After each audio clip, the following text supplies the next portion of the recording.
శుక్లాంబరధరం విష్ణుం శశివర్ణం చతుర్భుజం ప్రసన్నవదనం ధ్యాయేత్ సర్వవిఘ్నోపశాంతయేత్ శాంతాకారం భుజగసేనం పద్మనాభం సురేశం విశ్వాకారం గగనసదృశం మేఘవర్ణం శుభాంగం లక్ష్మీకాంతం కమలనయనం యోగిహృజ్జానగమ్యం వందే విష్ణుం భవభయహరం సర్వలోకైకనాథం. సర్వమంగళమాంగళ్యే శివే సర్వార్థసాధికే శరణ్యే త్రయంబకే గౌరీనారాయణి నమోస్తుతే. గురుర్బ్రహ్మా గురుర్విష్ణు గురుర్దేవో మహేశ్వరః గురుర్సాక్షాత్ పరం బ్రహ్మ తస్మై శ్రీ గురవే నమః.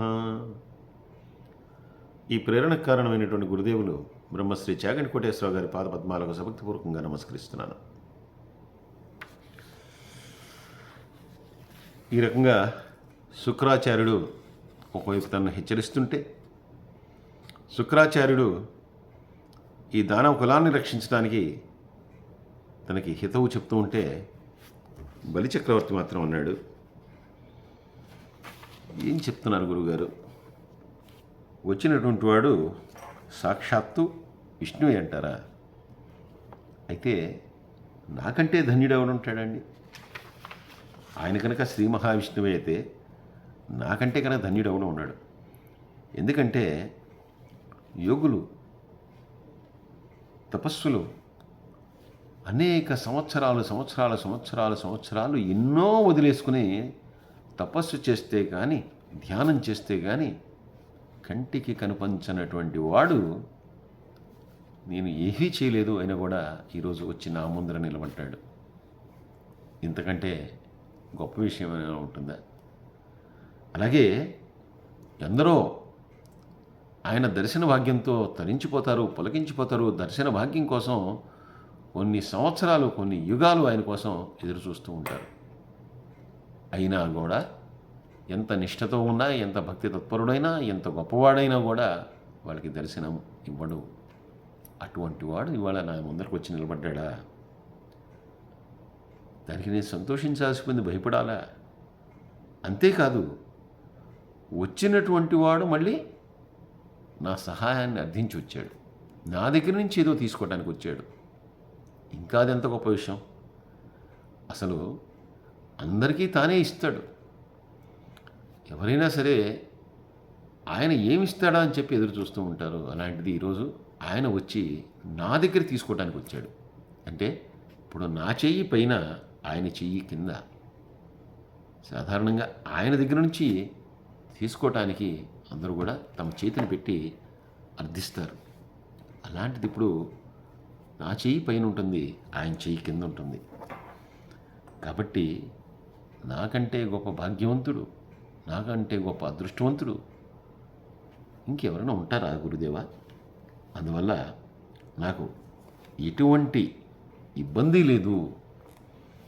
అలాగే అసలు వచ్చినటువంటి వాడు శత్రువైనా సరే ఆదరించి వాడిని సంతృప్తితో ఎవరైతే పంపిస్తారో వాడే గొప్పవాడు అని చెప్పి ధర్మాలని కూడా చెప్తూ ఉన్నాయి కదా. అంతేకాదు, వచ్చినటువంటి అతిథిని ఉట్టి చేతులతో పంపించరాదు అని కూడా చెప్తూ ఉంది కదా. అందులో నాలాగా ఇటు లోకాలన్నింటినీ కూడా పరిపాలించేటటువంటి చక్రవర్తి పొరపాటును కూడా అటువంటి వాడిని ఉత్త చేతులతో పంపించకూడదు. కాబట్టి అటువంటి పని నేను చేయట్లేదు కదా. ఎవడైతే ఆ రకంగా చేస్తాడో, ఎవరైతే తృప్తి కలిగినటువంటి దానం చేస్తాడో, ఎవరైతే చాలందిస్తాడో అది ఎట్టి పరిస్థితుల్లో కూడా వాడికి శోభనివ్వదు, వాడికి ఎటువంటి ఫలితాన్ని ఇవ్వలేదు. అంతేకాకుండా మోక్షాన్ని పొందాలంటే దానాన్ని ఇవ్వాల్సిందే. అడిగేది ఏదైనా ఇవ్వనివ్వండి, ఏదైనా కానివ్వండి. ఆఖరికి నా ప్రాణాలే అడిగినా, నా సమస్త సంపదలు అడిగినా కూడా నేను ఇవ్వటానికి సిద్ధంగా ఉన్నాను. అందులో వచ్చినవాడు శ్రీ మహావిష్ణువు అని చెప్పారు. అటువంటి మహావిష్ణువు అడిగితే నా సర్వస్వం కూడా ధారపోయటానికి నేను సిద్ధంగా ఉన్నాను. కాబట్టి దీనిలో నాకు అటువంటి సందేహం లేదు. మీరు ఎటువంటి సంశయాలని కూడా నాలో కలగజేయవద్దు. కాబట్టి తప్పకుండా నేను దానం చేస్తానని చెప్పి సిద్ధపడి శుక్రాచార్యుడికి సమాధానాన్నిచ్చి వెంటనే ఈ ఇంద్రుడి వైపు తిరిగి దేవరాజా, నేను సిద్ధంగా ఉన్నాను. ఈ వామనుడికి 3 అడుగుల నేలను కోరుకున్నట్టుగా నేను దానం చేయడానికి సిద్ధంగా ఉన్నాను. ఇదిగో తీసుకోండి అని చెప్పి వెంటనే భార్యని పిలిచి ఆ వటువు యొక్క, అంటే ఆ బ్రహ్మచారి రూపంలో ఉన్నటువంటి ఆ బ్రాహ్మణుడి యొక్క కాళ్ళు కడిగి ఆ నీటిని తన యొక్క శిరస్సు మీద వేసుకొని ఆ కమండలంతో నీటిని ధారగా ఆ వామనుడి యొక్క చేతిలో పోస్తూ, ఇదిగో నేను దానాన్ని ఇస్తున్నాను, నువ్వు స్వీకరించు, నీకు కావాల్సింది తీసుకో, 3 అడుగుల నేలన్నావు, ఎక్కడైనా కొలుచుకొని నేను ఇచ్చేస్తానని చెప్పి ఆ జలధారతో సహా తను మాట ఇచ్చాడు. ఎప్పుడైతే జలధారతో కూడినటువంటి ఆ దానాన్ని స్వీకరిస్తున్నాడో, ఆ స్వీకరిస్తున్నటువంటి వాడు వెంటనే తన యొక్క వామన రూపాన్ని వదిలేశాడు. వదిలేసి విశ్వరూపుడైపోయాడు. ఇంతింతై వటుడింతై అని చెప్పి మనకి భాగవతంలో చెప్పబడుతుంది. అలాగా వామనుడిగా ఉన్నటువంటి వాడు కొంచెం కొంచెం కొంచెం కొంచెం కొంచెం కొంచెం పెరుగుతూ యజ్ఞపర్వతాన్ని దాటి ఇంకా పైకి వెళ్ళిపోతూ ఉన్నట్ట. ఇలా వెళ్ళిపోతూ ఒక కాలుని ఆ ఎక్కడైతే ఆ దానాన్ని స్వీకరిస్తున్నాడో అక్కడ ఒక కాలుని ఉంచాడంటే బలి చక్రవర్తి యొక్క నివాసంలో ఒక కాలుని పెట్టాడు, ఎడమ కాలుని పెట్టాడు, కుడి కాలుని పైకి ఎత్తడం మొదలుపెట్టాడు. మొదలు పెడితే ఆయన పాదం వెళుతూ ఉంది. సూర్యలోకం అయిపోయింది, ధ్రువలోకం అయిపోయింది, శింసుమార్గ చక్రం అయిపోయింది. ఇలాగా ఆ కాలు అలా వెళ్ళిపోతూ వెళ్ళిపోతూ వెళ్ళిపోతూ పైకి ఆ పాదం అలా వెళ్ళిపోతూ ఉంటుందిట. వెళ్ళిపోతూ ఎప్పుడైతే అది బ్రహ్మలోకాన్ని చేరుతుందో అప్పుడు బ్రహ్మ కడిగిన పాదము అని చెప్పి, ఇంకా సాక్షాత్తు బ్రహ్మగారు ఆ పాదాన్ని చూసి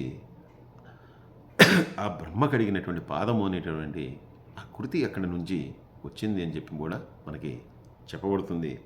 ఇలాగా ఆ కుడికాలు అలా, కుడి పాదం అలా వెళ్ళిపోతూ ఉంటే అక్కడ దేవలోకంలో ఉండేటటువంటి ఆ గంగానది, ఆ గంగానది ఆ విష్ణువు యొక్క పాదాన్ని తడిపివేసిందిట.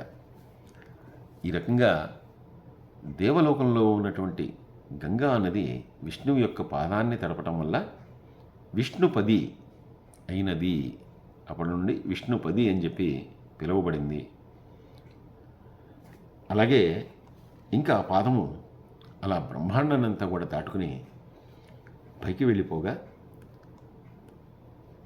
విష్ణు యొక్క పాదముచ్చే స్పర్శించబడినటువంటి ఆ గంగానది ఒక్కసారిగా ఇలా ఈయన పాదం పెట్టేసరికి ఆ గంగానది యొక్క ప్రవాహం అంతా కూడా ముంచెత్తేసిందట భూలోకాన్ని. ఇంకా అంటే ఒక అడుగు తన యొక్క పురంలో, రెండవ అడుగు ఆ బ్రహ్మాండంలో పెట్టిన తర్వాత ఇప్పుడు బలి చక్రవర్తికి అర్థమైంది తను ఏ పరిస్థితిలో ఉన్నాడో, వచ్చినటువంటి వాడు ఎవడో వెంటనే అర్థమైపోయింది. అర్థమైపోయి, మహానుభావ, ఏదైతే ఉందో ఆ సర్వస్వం అంతా కూడా 2 పాదాలతో కొలిచేశాం. ఎందుకంటే జలము లేనటువంటిదంతా కూడా నాది, లోకాలన్నీ కూడా నావే, జలం లేనిదంతా కూడా నాదే. ఇప్పుడు అదంతా కూడా నువ్వు 2 అడుగులతో కొలిచేసావు. ఇంకా కొత్తగా నువ్వు అడిగినటువంటి 3వ అడుగుని ఇవ్వటానికి నా దగ్గర ఏమీ మిగలలేదు. పోనీ ఏదైనా సృష్టిద్దామా అంటే అంత శక్తి నాకు లేదు. కాబట్టి ఇప్పుడు ఏమి చేయాలి? ఎంత భూమి ఉందో అదంతా కూడా నువ్వు తీల్చుకున్నావు. నీకు అదంతా కూడా నీకు ఇచ్చేసాను నేను. ఇంకా ఇప్పుడు 3వది ఏమి చేస్తావో, 3వ పాదం ఎక్కడ పెడతావో నీ ఇష్టం. ఎందుకంటే ఇప్పుడు ఇవ్వడానికి నా దగ్గర ఏమీ లేదు, కొత్తగా సృష్టించి ఇవ్వగలిగింది లేదు. కాబట్టి నువ్వు ఏమి చేస్తావో అది చెయ్యి. నువ్వు ఎలా అంటే దానికి నేను సిద్ధంగా ఉన్నాను. ఇప్పుడు నువ్వు ఆజ్ఞాపించు, నేను చేస్తాను అని చెప్పి నమస్కరించి చెప్పంగానే వెంటనే ఆ శ్రీ మహావిష్ణువు అన్నాడు, నువ్వు దానవ కులంలో ఒక అద్భుతానివి. దానవ కులంలో జన్మించినటువంటి ఒక గొప్పవాడివి, నువ్వు చెప్పింది వాస్తవమే. అయితే నువ్వు నీ యొక్క దానగుణంతో మహాయోగ్యుడు అని చెప్పి అనిపించుకున్నావు. నువ్వు ఏదైనా కూడా ఇవ్వగలిగినటువంటి సమర్థుడివే. ఇప్పుడు నువ్వు ఏ జలాన్నైతే నా చేతిలో వేసి ఇచ్చావో అలాగా ఆ జలం ఇంకా నా చేతిలో ఉంది చూడు. కాబట్టి ఈ జలం కూడా నువ్వు ఇచ్చిందే, ఈ అడుగులో నువ్వు ఇచ్చినవే. కాబట్టి నువ్వేదైనా కోరుకో, అది నేను ఇస్తాను. నేను అడిగింది నువ్వు ఇచ్చావు. ఇప్పుడు 3వ అడుగు ఇవ్వలేనటువంటి స్థితిలో ఉన్నావు నువ్వు. కాబట్టి ఇప్పుడు నువ్వు అడగవయ్యా, నేను ఇస్తాను అని చెప్పి అనగానే ఆ బాష్కలి వెంటనే ఆయనతో భక్తిం వృణోమి దేవేశ త్వద్ధస్త స్మరణం హిమే ప్రజామి శ్వేతద్వీపం తే దుర్లభం తు తపస్వినాం. నేను సర్వం కూడా అనుభవించాను, సకల సంపదలను అనుభవించాను, అష్టైశ్వర్యాలు కూడా అనుభవించాను. కాబట్టి నాకు కొత్తగా కావాల్సిందంటూ ఏమీ లేదు. అయితే నా కోరిక ఒకటి, నీ పట్ల భక్తి కలగటం, అలాగే నీ చేతిలో మరణించటం. ఈ ఒక్కటే నాకు కావాల్సినటువంటిది. అదే నాకు కావాల్సినటువంటి వరం, అదే నువ్వు ఇవ్వగలిగినటువంటి వరం. అలా జరిగితే కనుక తపస్సులు కూడా పొందలేనటువంటి నీ లోకాన్ని, నీ సాన్నిధ్యాన్ని నేను పొందగలుగుతాను. కాబట్టి నాకు కావాల్సింది అదే. నీ దర్శనం అయిన తర్వాత ఇంకా ఏదో సంపదలు, ఇంకా ఏదో ఉపచారాలు కావాలని చెప్పి నేను కోరుకోను. నాకు కావాల్సినటువంటిది అటువంటి మోక్షము, ముక్తి, దాన్ని ప్రసాదించు అని చెప్పి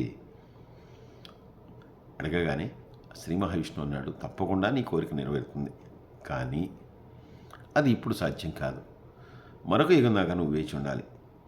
నేను వరాహ రూపంలో నేను మళ్ళీ అవతరించినప్పుడు నిన్ను సంహరిస్తాను.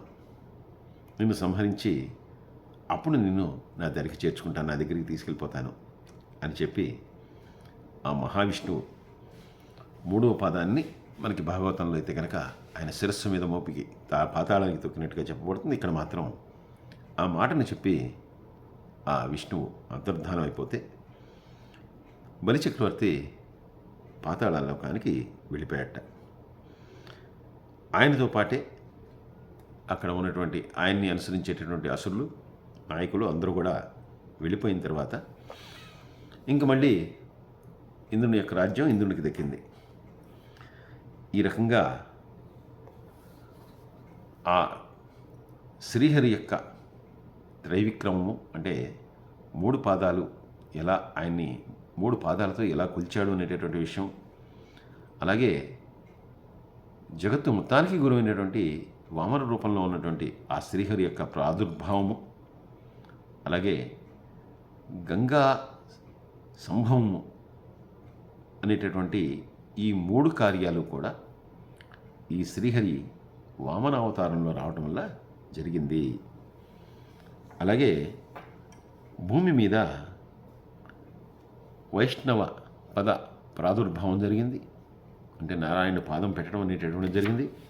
అలాగే గంగానదికి విష్ణుపది అనేటటువంటి నామం కూడా ఈ కారణంగా కలిగింది అని చెప్తూ ఈ అధ్యాయానికి ఫలశ్రుతిగా ఎవరైతే ఈ ఉపాఖ్యానాన్ని వింటారో వాళ్ళు సకల పాపాల నుండి కూడా విముక్తులై విష్ణులోకాన్ని పొందుతారు. అంతేకాకుండా విష్ణుపద త్రయం,